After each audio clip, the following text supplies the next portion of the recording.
She starts sharing something important.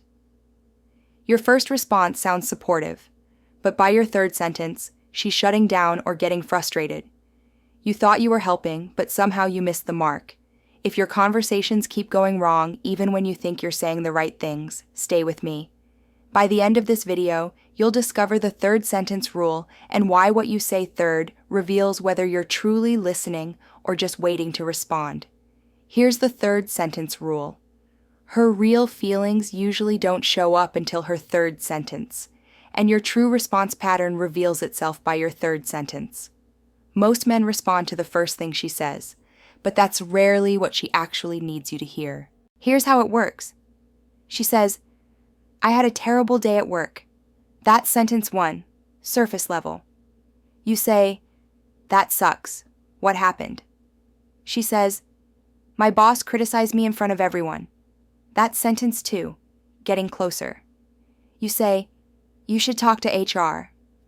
Now you failed the third sentence test because you jumped to solutions before she got to sentence 3, which would have been her real emotional need. With the third sentence rule, you wait. She says, "I had a terrible day." You reflect, "Sounds rough." She says, "My boss criticized me in front of everyone." You stay curious. "That must have felt awful." Then comes sentence 3. "I just feel so disrespected and invisible there." Now you know what she actually needs. Validation that her feelings of being disrespected are legitimate, not a solution to the boss problem. Your third sentence matters just as much. First sentence sounds good. Second sentence still okay. But by the third sentence, your real pattern shows up. Third sentence is where you either stay present with her emotion or shift to fixing, dismissing, or making it about you. It's where most men accidentally reveal they stopped listening and started problem solving. Here's your actionable insight. Before you hit your third sentence, pause and ask yourself, am I still responding to her emotion or have I shifted to my agenda? If you've moved to solutions, advice, or your own experience, stop. Go back to her emotional reality. Say, before I go further, I want to make sure I understand what you're feeling. Watch for these third sentence failures.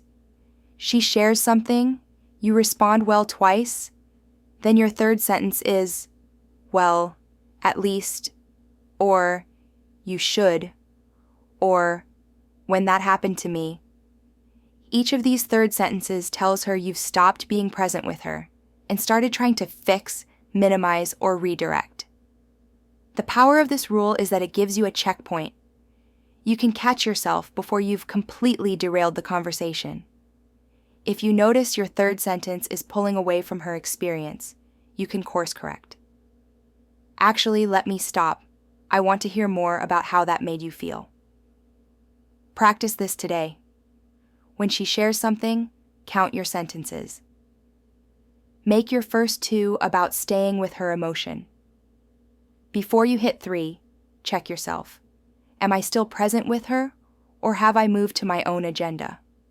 That awareness alone will transform how she experiences your listening. The third sentence is where shallow listening becomes deep connection, or where good intentions become missed opportunities. Master this rule, and you'll finally understand why she sometimes says, "You're not really listening," even though you heard every word. Comment below and let me know what you are currently struggling with in your communications with your wife.